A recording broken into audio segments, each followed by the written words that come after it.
That out of the invisibleness, out of the no-thingness, out of the space that has no name. It's the space that's doing nothing, but leaving nothing undone. The Tao does nothing and leaves nothing undone. And you are from the Tao.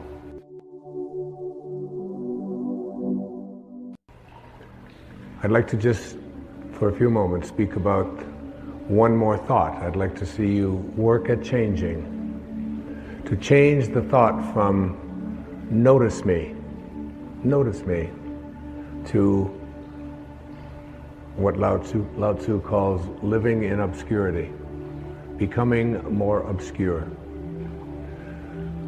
We live in a celebrity-obsessed world, don't we? Look at me. Notice me. The Tao teaches something completely the opposite. Listen to the 66th verse of the Tao. Water again. The sea stays low. And because the sea stays low, all of the rivers and all of the streams empty into it. Because it stays humble. Because it stays in that place of just allowing everything to come to you. He was trying to teach us the important lesson of letting what we know is coming come to us. I practice this so much more now in my life than I did at one time.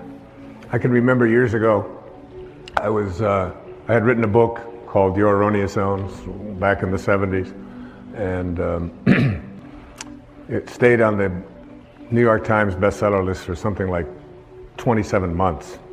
And many weeks it would be number 1, and then it would go down to number 3, and then it would go to number 2, and down to 7, and all of that. And I was doing The Tonight Show in those days and on a regular basis, and so many of the other shows, the Merv Griffin and Phil Donahue and Dinah Shore. I became like a regular on the Dinah Shore. I was like, hobnobbing with Burt Lancaster folks, and what you do is you call and find out where you appear on the bestseller list for the following week on Wednesday. So you call up on Wednesday, not for the Sunday coming up, but for the following week. And I called home, and my ego was pretty strong, and I was very much into a lot of notice me. I really believe that true nobility is not about being better than anyone else now. It's about being better than you used to be. And I think I'm better than I used to be. And I know that I'm better than I used to be in every quality or every characteristic that I hold to be valuable. But in those days I was into notice me. And I called home, and I had trained my wife to call the New York Times. She had this special number that she could call, and with a certain code, and she could find out where I was going to appear on the bestseller list the following week. So I called her up and I said, where am I on the bestseller next week? I was out in California doing something, and she said, you're not on the bestseller list. I said, what are you talking about? I was number 1 on the bestseller list last week. I said, even my voice changed. She said, you're not on the bestseller list, I'm sorry. She said, your book is on the bestseller.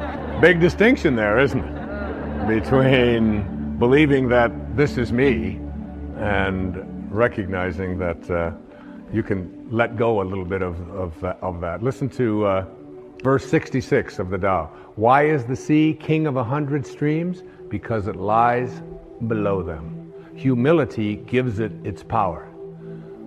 That's a very important principle to understand. And I live on the ocean, right next to it. It's my front yard. And always I watch it to learn something from this thing called the ocean, which is the most powerful source of life that we have on the planet. Without it, there's no life on this planet. And because it stays low, so what does this have to say to us? Do you have the capacity to get past that ego need to always be saying, notice me, look how important I am? There's been a proliferation of this lately with this celebrity silly stuff, isn't it? CNN is doing full hour shows on silly little things about what happened to this particular celebrity or what happened to that celebrity, and the celebrity's never even done anything. And there's all of this talk about it, and all of the new magazines. I mean, and you go through an airport and you look on the newsstand, and all the same photos, just with different magazines. I don't even know what the names of all of them are, but there's like this huge market now that we have for people to get into a state of notice me, notice me, notice me. And how much do we train our young people, particularly in our schools and so on, that the one who is the star is the one who gets the most attention. The one who is the most important and the most valuable is the one that has the most people liking them, and so on. This constant obsession with needing to be noticed. When in fact, what I have found for myself is the happiest moments of my life are when I can do it low and slow and not have anybody out there even know what I'm doing. To be able to, Louise never would have advertised the fact of some of the things I talk about with her generosity. She does it anonymously. It's almost always done in those ways. No, look at me, look and notice me, how important I am, and so on. So much to learn from that kind of wisdom, from that kind of inner connection to the Tao, the ability and the willingness to do it anonymously, to say that you can just get done almost anything that you want to get done if you don't become obsessed with taking credit for it. Remember the movie The Magnificent Obsession? A movie made back, I think, in the 50s. And it was really about what was the magnificent obsession. It was the ability to be able to give anonymously. What is Alcoholics Anonymous? It is everybody stays anonymous.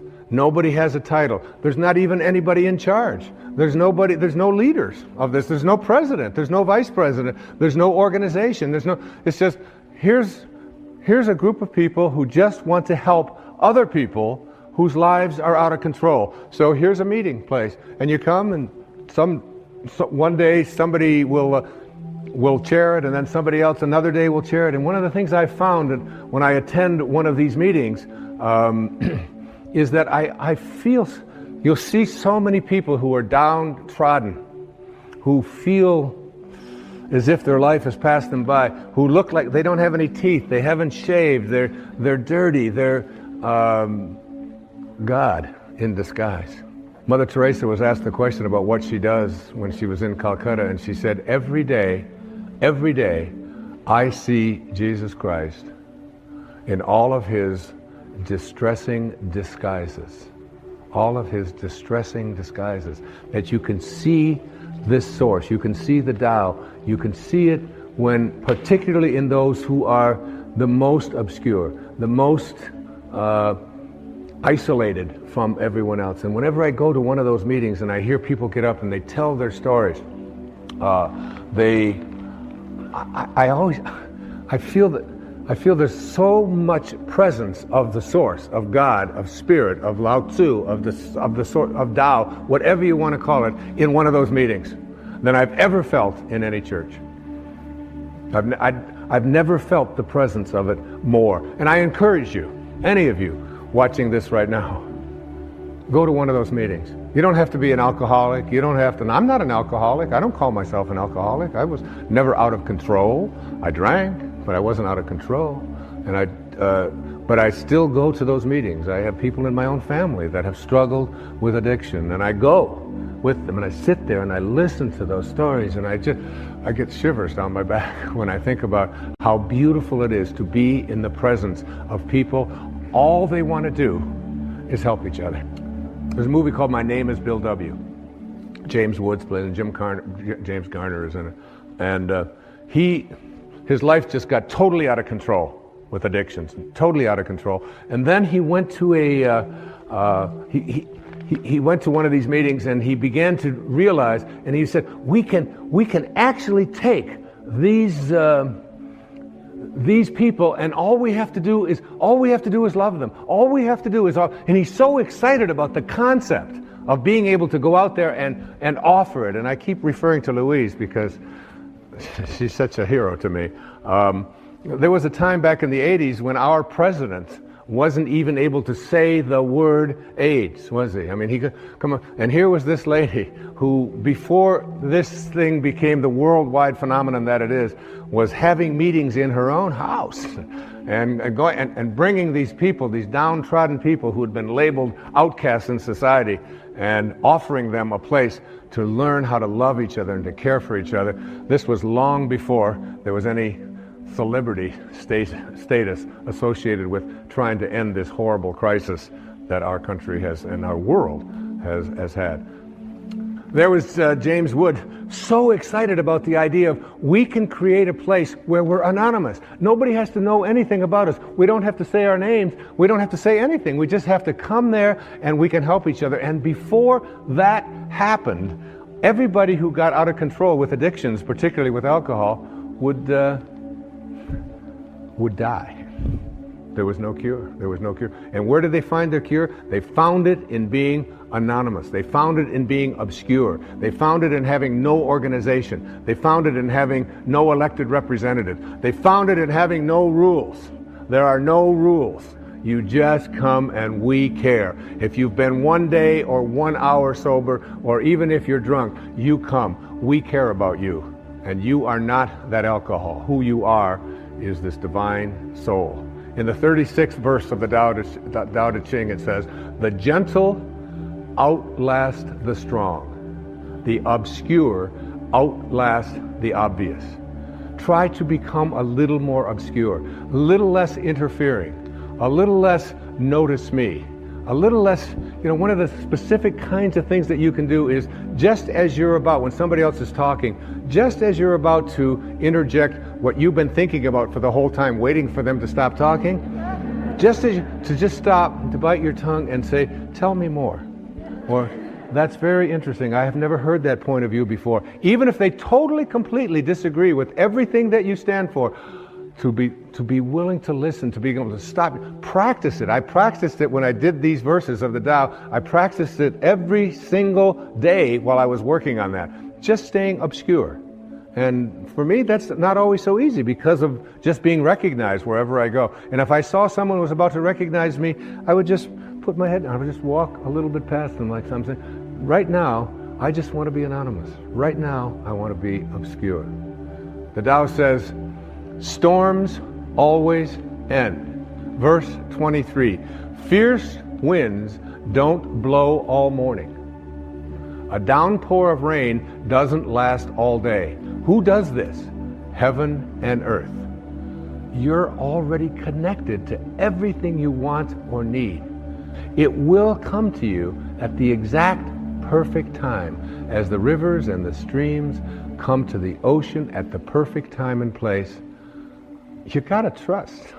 You gotta know it's going to come to you. You don't have to chase after it. You can become a little less obsessed with your ego and your self-importance and who you are and what you've done, and you can get so much more done. And you know what? It's the most peaceful and sweet, delicious way. It's like the song that Cecilia was singing about the rose. Thank you so much, and God bless you.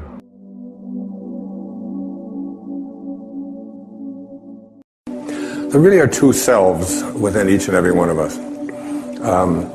Muktananda called the ego, the part of us that has edged God out, EGO, edged God out, the false self.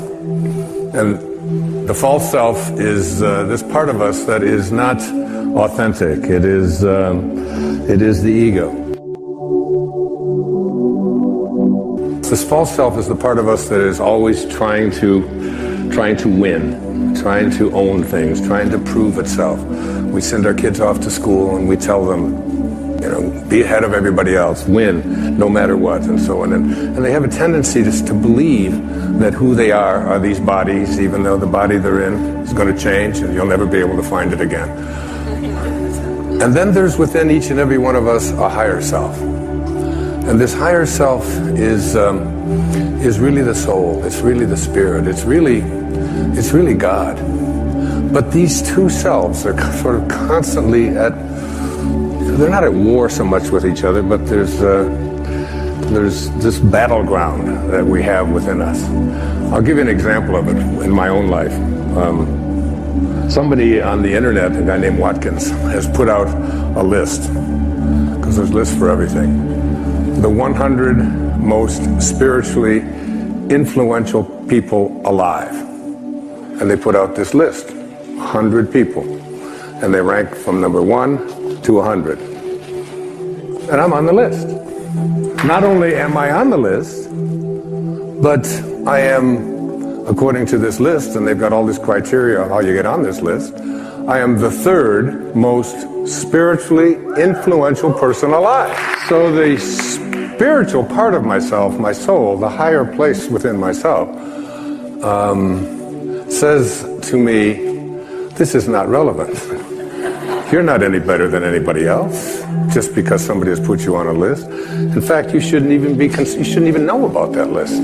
And perhaps the people who are most spiritually influential aren't even on that list and don't even want to be on that list because they don't care about those kind of rankings and comparisons and so on. But then there's the ego over here that says, what do you mean number 3? Well, what's going on with that? And who are these people who are more spiritually influential than you? And how are you going to take them down? It shouldn't make any difference. Who I am is the same as everyone else. We all come from the same place, and we all return back to the same place. But then the ego says, let's see, the 2 people ahead of me on this list, one of them is Eckhart Tolle,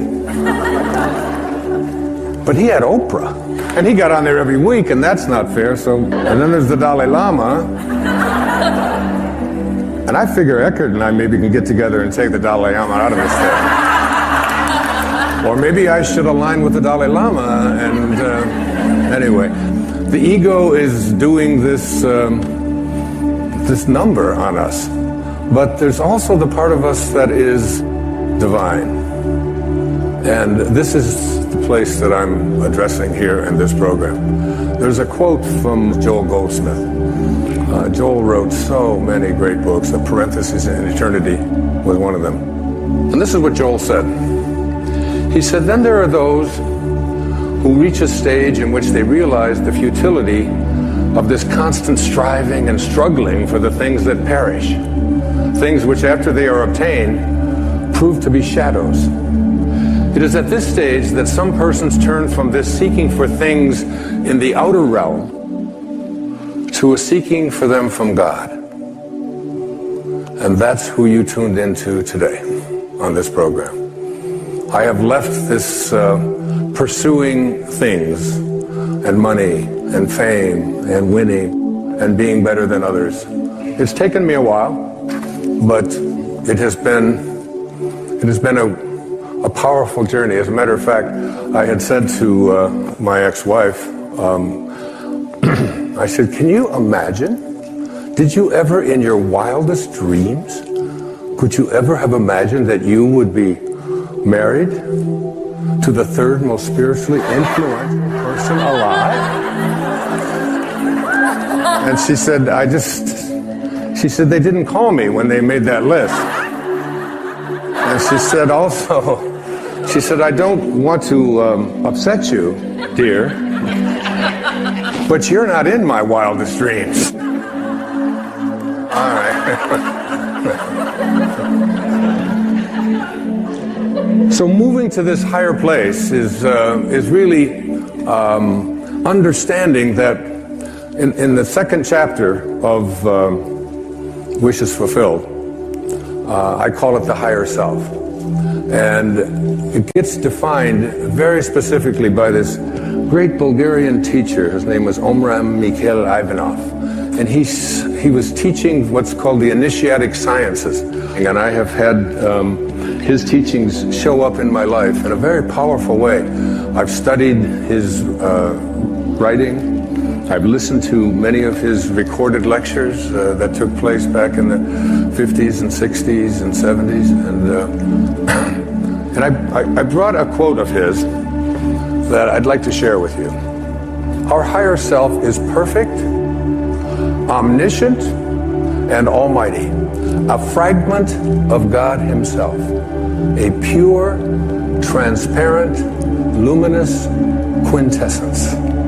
I love that. I love great writing like that. And that within each and every one of us, there is a place inside of each and every one of us that is all-knowing, that is almighty, that is actually a fragment of God.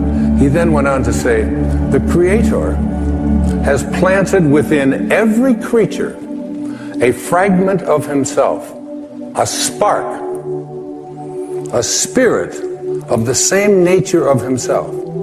And thanks to this spirit, every creature can become a creator. And this means that instead of always waiting for their needs to be satisfied by some external source, human beings can absolutely work inwardly by means of their own thoughts, their own will, and their own spirit to obtain nourishing, healing elements that they need. This is why he said to all of us, the teaching I bring to you is of the Spirit of the Creator and not of matter. A spark that is in each and every one of us. And this spark, I want you to be able to recognize, because that spark, I'd like to see you have it grow from just a tiny little spark, which means you can hardly see it, to a fragment, to a piece, to a larger chunk, if you will, to a section, so that this spark within you that you see up here is growing and growing and growing until it absolutely becomes even more than you imagined. T.S. Eliot, the great American poet, said, we shall not cease from exploration, but at the end of all of our exploring will be to return to the place from which we originated, but to know it for the first time. I paraphrase that, it's awful. To know it for the first time. I think that T.S. Eliot might have been speaking about death, but I'm not. I think that we can come to know this place from which we originated, the place to which we return, all of us, by allowing this spark to become something bigger than just an occasional thing where you extend an act of kindness someplace, or you have it at the church or at the mosque or at the synagogue on a holy day or a holy observance, that it can become your way of being. There was a great teacher in India. His name was Vivekananda. Vivekananda came to the West as a young teacher, a very profound teacher. And he was asked the question, but how do you do this? How do you access this higher self? How do you make this your reality? And he said these words to his devotees, and I say them to you. He said, in the springtime, go out and observe the blossoms on the fruit trees. He said, the blossoms vanish of themselves as the fruit grows. And so too will the lower self, the false self, the ego, vanish as the divine grows within you. It's about allowing yourself to recognize you must have this spark because this is what you came from, and this is what you return to. And as this spark becomes a fragment and becomes a section and becomes larger and larger, you reach what I call in Wishes Fulfilled, the third chapter, the highest self. And what is the highest self? This is the one that's going to surprise you a bit. The highest self is the self that you haven't been trained to believe in. You've been trained to believe in your ordinary awareness. Your highest self is where you begin to recognize your connection to your source.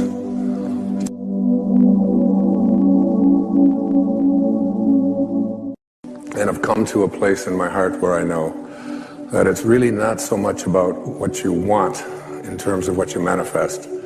It's who you are. You manifest what you become as a human being.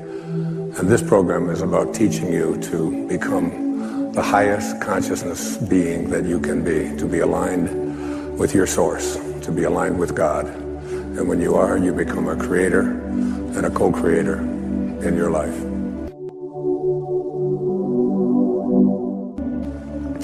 I'd like to open this program with a poetic offering from Samuel Taylor Coleridge, who wrote The Rime of the Ancient Mariner. And he also wrote a poem that I used earlier in my life in one of my earlier books, Real Magic.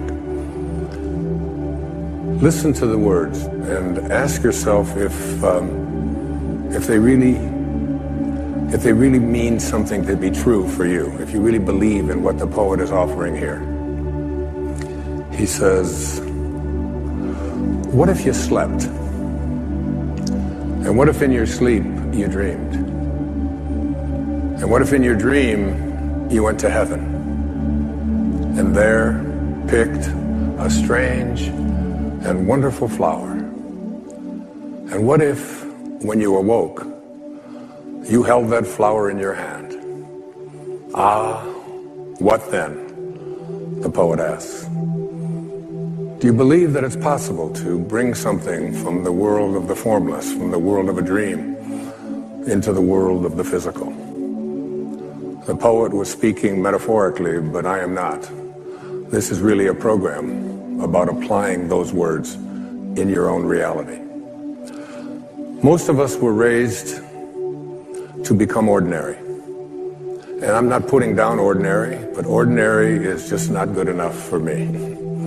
Ordinary is you go through your life and you fill out the forms and you pay your taxes and you do what your parents tell you and you're honorable and you're honest and you're a good citizen and then you die. Extraordinary is something very, very different. This is about recognizing within yourself that there's something very, very extraordinary that you haven't been trained to believe in, to come to a place where you can apply it and put it into your life. And I want to say to you that I have been working in my life at living an extraordinary life, and so many powerful things have happened to me. I'll be sharing with you throughout this program. But more than that, you can go way beyond ordinary. You can go way beyond just being average. There's not an average person watching this show. There's not an average person in this room tonight. All of us are extraordinary. We just have to come to believe it. There was a friend of mine, her name was Portia Nelson. Portia passed away a few years back. She lived up in Seattle. And she was at a seminar, and they asked her to, and they ask everyone, to write on a 5x7 sheet of paper or card the 5 chapters of their life. They only wanted to give them 5x7 cards because they didn't want to get too wordy. And Portia Nelson sat down and wrote these words about the 5 chapters of her life. And I thought I would share them here with you. They're so beautiful. She said, chapter 1 of my life. I walk down the street. There's a deep hole in the sidewalk. I fall in. I'm lost. I'm helpless. It isn't my fault. And it takes forever to find a way out. Chapter 2 of my life. I walk down the same street. There's a deep hole in the sidewalk. I pretend I don't see it. I fall in again. I can't believe I'm in the same place. It isn't my fault. And it still takes a long time to get out. Chapter 3 of my life. I walk down the same street. There's a deep hole in the sidewalk. I see it there. I still fall in. It's a habit. My eyes are open. I know where I am. It's my own fault. And I get out immediately. Chapter 4 of my life. I walk down the same street. There's a deep hole in the sidewalk. I walk around it. chapter 5 of my life. I walked down. Walking down another street means leaving behind ordinary. And when I use the word ordinary, it has deep and profound meanings to me. Ordinary just simply isn't enough. Ordinary is when you want to become average and to fit in. But to get to extraordinary, what you do is you have to consult the invisible place within yourself. And this is called your soul. And your soul, well, I jotted down a few words about the soul based on a lecture I heard from a great teacher of mine who lived in Bulgaria. He was an initiatic science teacher. And his lecture was very profound. And I wrote these words after listening to one of his recorded lectures. He said, the ideal of the soul, the thing it asks for, is neither knowledge, nor light, nor happiness. The ideal of the soul is space, immensity. The one thing your soul needs is to be free. Free to expand and reach out and to embrace the infinite. Yes, the ideal of the soul is infinity. It is miserable when it is circumscribed and restricted. It is a fragment of the universal soul, which is infinite. That's what I speak about here in this program. The need to move beyond just fitting in. The need to move past being circumscribed.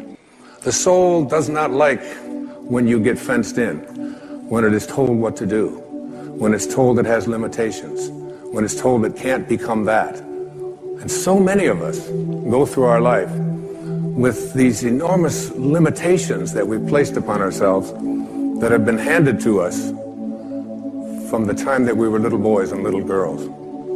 If you look on the screen, you'll see something that is very important and powerful to me. I was swimming not too long ago up in Minneapolis. I went to see my daughter, Tracy, and up and down I would swim the pool, and every time I would look up, I would see this written on the wall.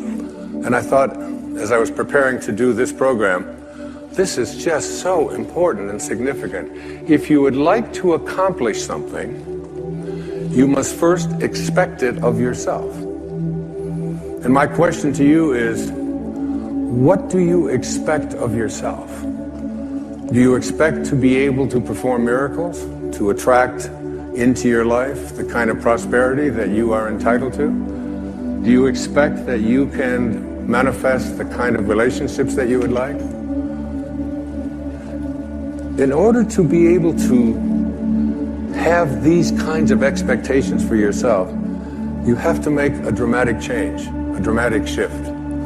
You must change what's possible for you and what you believe is possible for you. But the question becomes, who am I?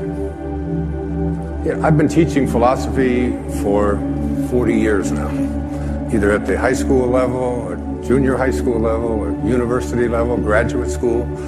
And now in stages all over the world and in front of audiences such as this, watching at home and here this evening.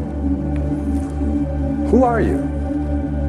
And what is real? My teacher in India, his name was Nisargadatta Maharaj. He was asked the question, Swami, what is real? Master, what is real? And his response was, that is real, which never changes. So what part of you is real by that definition? Who are you that never changes? So many of us believe that we are our bodies.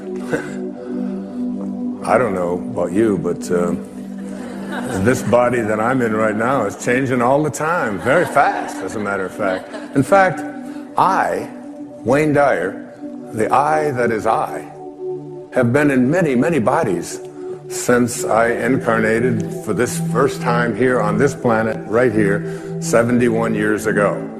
And I have been in toddler bodies, baby bodies, teenage bodies, macho bodies, mustache bodies, endless bodies I have been in with my little ones and my 8 children. And the fact of it is that when you think about it, when I was in the 20-year-old body that I was in, I really thought it was real. Didn't you? I mean, even the body that you and all of you look at your body and think, well, let's see, I was in a 20-year-old body, and is it real? Was it real? Well, you believe that it was real, but I've been looking for that 20-year-old body for 50 years now. I can't find it. And the fact of it is, the body that you're in right now is not who you are, because it doesn't meet that fundamental definition of what is real. What is real is what never changes. The fact is that who you are keeps occupying new bodies every single moment that you are here on this planet.